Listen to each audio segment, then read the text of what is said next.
E nós vamos conversar com o advogado, professor de Direito da Universidade de Fortaleza, integrante da Associação Brasileira de Juristas pela Democracia, a BJD Núcleo Ceará, Marcelo Uchoa. Bom dia, Uchoa.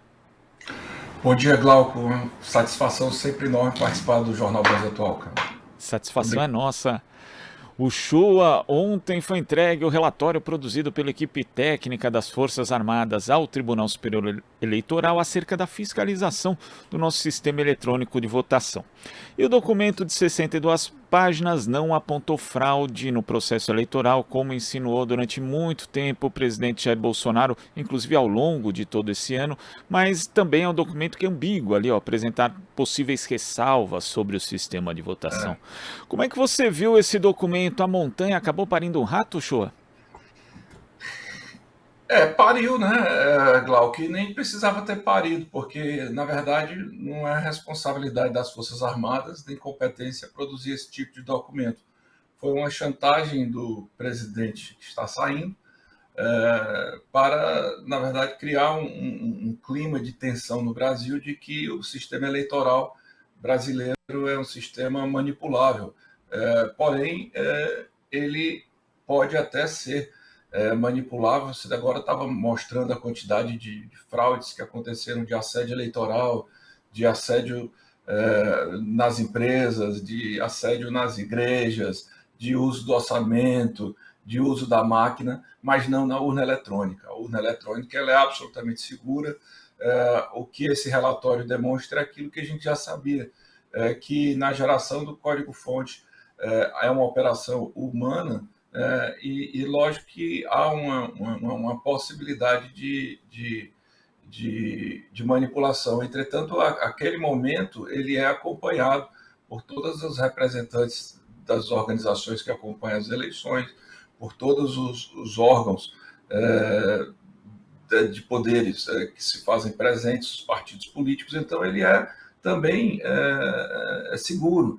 E a urna eletrônica, o que o relatório demonstra é que de todas as amostragens que foram feitas em cima de centenas de boletins de urna, tanto no primeiro turno como no segundo, o nível de consistência foi zero. Ou seja, o resultado que sai da urna é exatamente aquele que entra, né? O eleitor ele aperta o número do candidato, aperta o verdinho e aquele voto é computado, né? E foi isso que o relatório apresentou, o que realmente deixou essa turma que está aí na rua ainda nessas manifestações antidemocráticas irritado, né? Porque eles tinham certeza que o relatório vinha produzindo uma farsa e as Forças Armadas não puderam entrar nessa. Inclusive porque sabem que daqui a pouco já inicia um novo governo e as Forças Armadas não podem entrar numa fraude só porque o presidente da República de plantão quer, né? Inclusive, quando você fala dessa auditoria, né, que na prática é uma amostragem de boletins de urna, isso, a fiscalização dos partidos políticos já faz há tempos, né, inclusive com muito mais competência, porque tem muito mais capilaridade e condições de somar esses boletins de urna e comparar com a totalização. E nunca deu qualquer tipo de discordância entre uma coisa e outra. Agora, tem uma coisa que você falou, Shoa, que é essencial e as pessoas precisam prestar atenção, né? Não é papel das Forças Armadas fazer qualquer tipo de relatório acerca da fiscalização do sistema eletrônico. Existem entidades fiscalizadoras, o sistema eleitoral brasileiro é auditado, então isso sai totalmente fora daquilo que são ali os princípios que regem as Forças Armadas, Uchoa. Eu acho que por isso o relatório demorou tanto também, sabe, Glauco? Eles não são acostumados a fazer isso, não é papel deles. Eu até gostei deles terem feito, assim, no sentido de que aprenderam a sistemática eleitoral, mas de fato é totalmente fora. As Forças Armadas existem para outras funções, mas os auditores que eles colocaram à disposição da organização desse relatório, pelo menos atestaram aquilo que viram, né? Sobre esse risco de manipulação que é colocado, bom, tudo na vida é possível você melhorar, né? Mas não significa que haja fraude, né? Eu já participei de processos eletrônicos em que a urna era eletrônica e saiu a impressão de um papel que era colocado dentro de um boletim de urna. Quer dizer, você tem até tempo e tem espaço A gente conversou isso lá atrás para fazer uma discussão de como aperfeiçoar os processos. Agora, sabendo que isso custa dinheiro, né? Sabendo que isso leva tempo, portanto, não poderia ser feito no período em que o presidente que está saindo queria, porque causaria um tumulto no processo eleitoral que estava marcado já 4 anos antes. E terceiro, que é totalmente desnecessário, porque as urnas são seguras. Se você quiser testar mais a segurança da urna, você pode criar mais métodos, mas vai ser sempre a mesma coisa. A urna é segura. O problema da eleição brasileira não está na urna. O problema da eleição brasileira está ainda, que eu vejo, é a velocidade, por exemplo, das fake news. Embora o Tribunal Eleitoral, o Superior Eleitoral, tenha agido com muito altivez nesse processo, a resposta nunca vai ser na velocidade da mentira, a resposta judicial. Então você vê que agora eles criaram uma nova sistemática, fazendo fake news lá direto da Argentina, quer dizer, é uma organização criminosa internacional e a gente vai respondendo à medida que vai aprendendo com isso, né? E nesse aspecto também é isso que a gente precisa ficar atento, porque o sistema eletrônico ele tem um elevadíssimo grau de segurança, mas as possíveis fraudes na nossa eleição, no nosso processo eleitoral, estão fora, justamente como você menciona. E aí podemos citar aí quantos crimes eleitorais foram registrados, desde compra de votos, constrangimento, abuso do poder econômico e do poder político, inclusive por parte do governo federal. São diversos indícios de delitos e é necessário que eles sejam punidos, Uchoa, porque senão a gente vai continuar repetindo e a rigidez do nosso processo eleitoral vai continuar em pauta, não por conta do sistema eletrônico, mas por conta desses outros delitos que foram cometidos? Glauco, e eu espero que seja, porque, como foi dito na matéria anterior, a gente não pode brincar com a democracia. A democracia ela existe se, de fato, a gente tiver um monitoramento permanente dos processos que lhe dão sustentação. E as eleições são fundamentais disso. Por exemplo, o papel da Polícia Rodoviária Federal precisa ser estudado, entendido, investigado e as pessoas que cometeram os delitos punidos, porque vejam só, eles tentaram impedir, eu não digo nem depois, no auxílio ou não aos bloqueios ilegais nas rodovias, eu digo no dia da eleição mesmo, você impedir uma pessoa de exercer o seu mais forte instrumento de participação democrática, que é o voto. Isto é um crime que é tão criminoso que qualquer tipificação do Código Penal será pequena para um delito desse. Então a gente tem que apurar, tem que aperfeiçoar. Agora eu te digo uma coisa, viu, Glauco? Eu tenho notado que a Justiça Eleitoral e o Supremo Tribunal Federal aprenderam muito com os últimos anos com essa tolerância desmedida em torno do absurdo. E a fiscalização será diferente e essas coisas serão apuradas. Não vão ficar, não serão em vão, não. Não vão ficar impunes, não. E o Show estava até vendo aqui uma matéria do portal UOL, né, dizendo que bolsonaristas estavam atacando o perfil do Ministério da Defesa por conta do relatório, né? O documento, afinal, não conseguiu apontar fraude nenhuma no sistema de votação. E tinha um deles ali que dizia, tomamos chuva à toa. Aí vontade de dizer, sim, tomaram, e tem gente que continua tomando, inclusive. E aí, nesse caso, Shoa, também um outro ponto de preocupação, porque atos golpistas continuam sendo promovidos no Brasil e são financiados. É necessário que a gente investigue, vá a fundo nesse tipo de coisa, nesse tipo de investigação, de apuração, justamente para saber quem é que está organizando e quem está financiando esses atos antidemocráticos que são, na prática, atos golpistas, Uchoa. É fundamental, né, Glauco? Ontem, inclusive, aqui no Ceará, nós tivemos uma reunião puxada pela Associação Brasileira de Juristas pela Democracia, com a participação do Grupo Prerrogativas, da Associação de Juízes pela Democracia, dos defensores, o Ministério Público, lá na sede da OAB, várias entidades, para ver como é que a gente age em relação a isso, porque esses atos antidemocráticos, eles são tipificados como crimes no Código Penal. E a nossa Constituição, ao preservar o princípio democrático, também rechaça essas atitudes que põem sob suspeita o sistema democrático. Então, essas pessoas precisam ser tratadas como criminosas, como disse o Alexandre de Moraes. E não tem essa história de falar, são manifestações pacíficas, não são, não. não são manifestações pacíficas, não, porque elas buscam um golpe de Estado.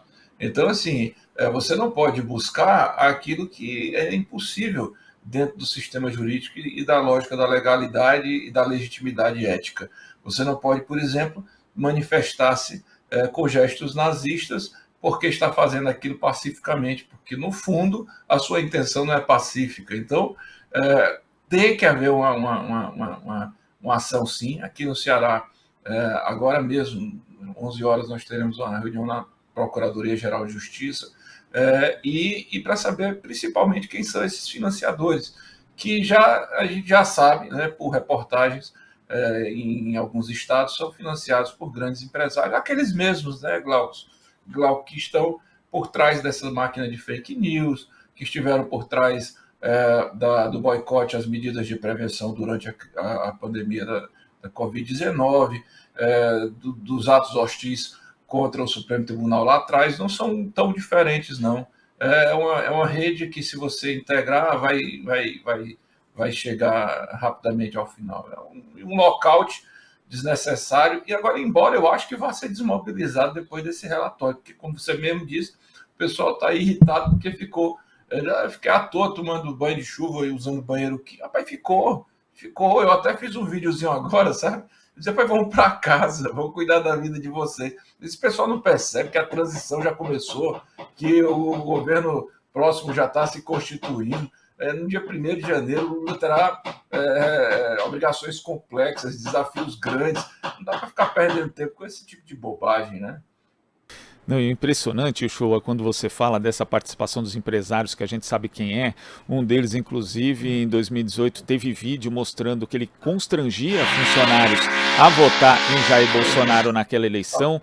Depois teve ainda um outro vídeo em que ele falava a respeito de doar dinheiro, né? E dava ali a impressão de que era um dinheiro irregular, um dinheiro por fora, também para financiar máquina de fake news. E agora também o envolvimento nessa organização, nesse financiamento de atos antidemocráticos. Então é necessário também, tudo bem, a gente sabe que a justiça tem seu tempo, mas tem gente aí que já tem indício suficiente de que participou não só de constrangimento ilegal, de tentativa de compra de votos, de abuso do poder econômico, de participação em disseminação de fake news e também agora no financiamento de atos antidemocráticos, que precisa ter aí um encontro com o nosso sistema de justiça, Uchoa.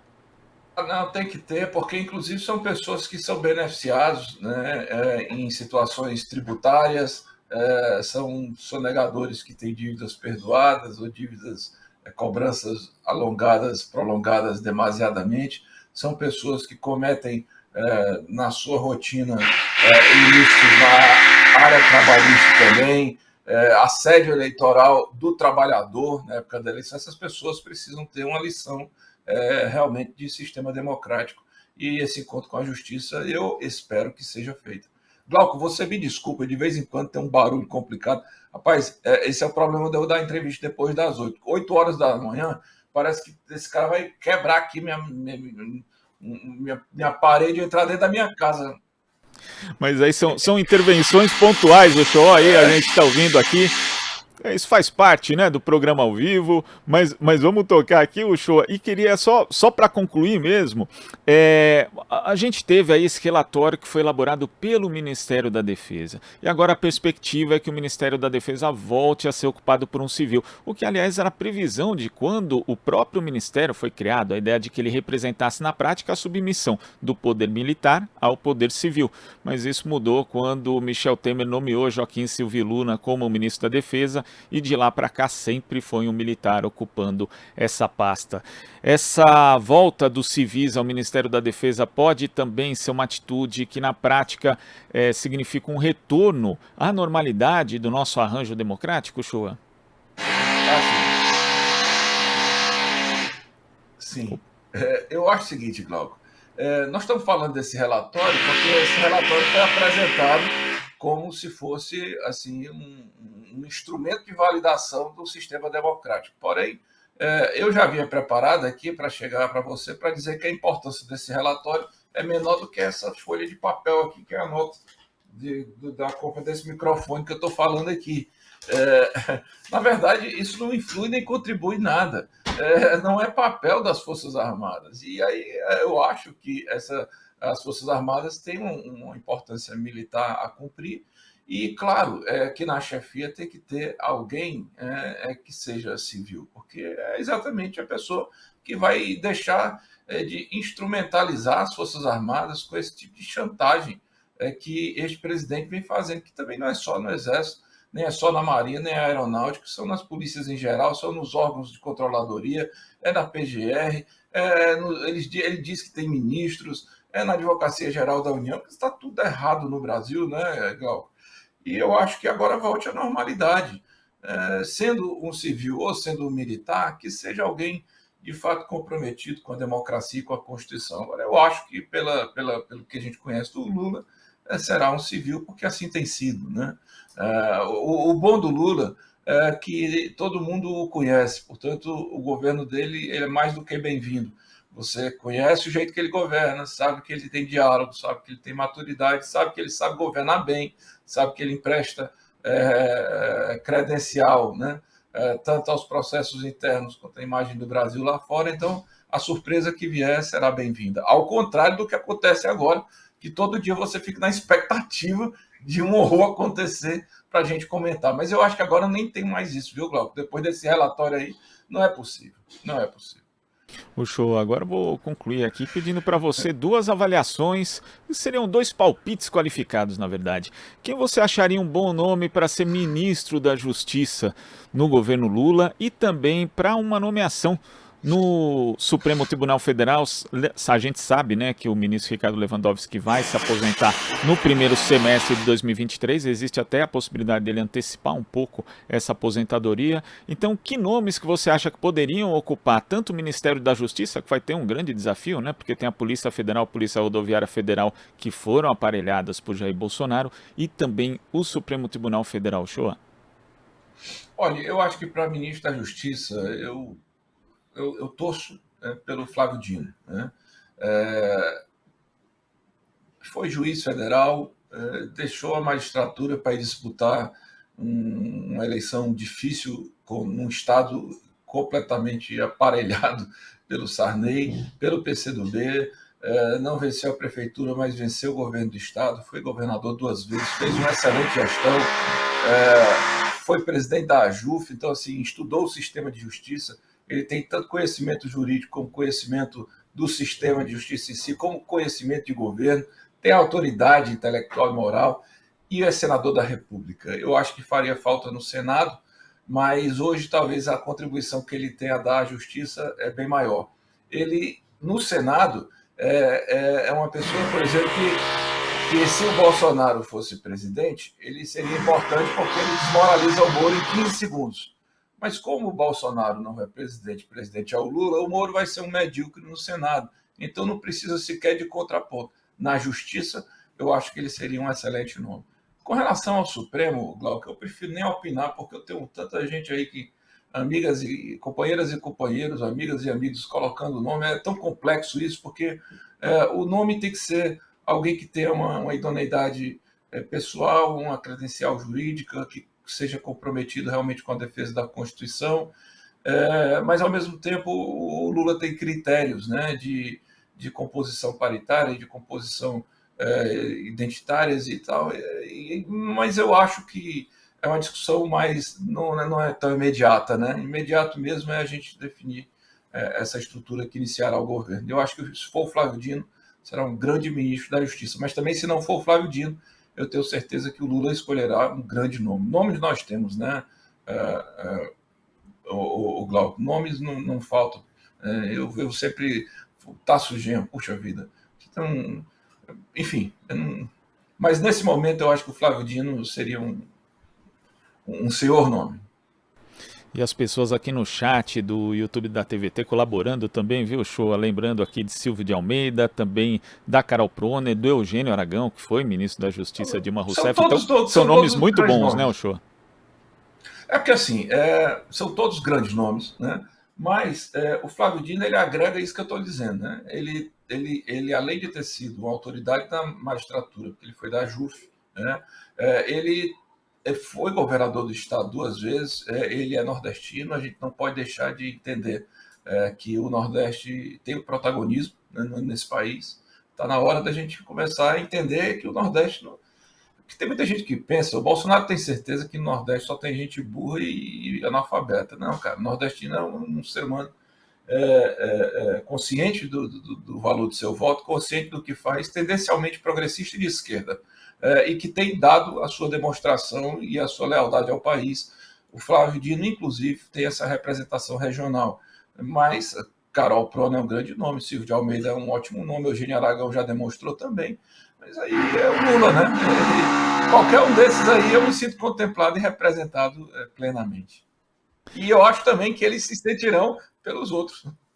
Não tenho dúvida. Uchoa, queria agradecer sua participação aqui no Jornal Brasil Atual. A Eliana Mate aqui no YouTube está falando que seu vizinho deve ser bolsonarista, está tentando sabotar aqui a sua entrevista, mas todo mundo... Mas é horrível. Todo mundo conseguiu acompanhar aqui, eu acho, mesmo com essas intervenções pontuais aí da furadeira. Muito obrigado, Uchoa. Até a próxima. Glauco, olha, bom, já foi pior. Tá terminando essa obra. Eu espero que para 2023 tudo mude nesse país. Até essa obra. Termine logo isso. Meu amigo, muito obrigado. Me chame, eu venho sempre. É uma satisfação enorme. Um beijo aí para Marilu, para Nahama, todo mundo, viu? E a Terlândia. Tamo junto. E de outra coisa, estamos vitoriosos. Foi uma felicidade encontrar com você. Dessa vez, nós dois vitoriosos. Tá certo. Abraço, show. Até a próxima. Conversamos aqui com o advogado, professor de Direito da Universidade de Fortaleza, integrante da Associação Brasileira de Juristas pela Democracia, BJD Núcleo Ceará, Marcelo Uchoa. Estamos apresentando Jornal Brasil Atual. As notícias que os outros não dão.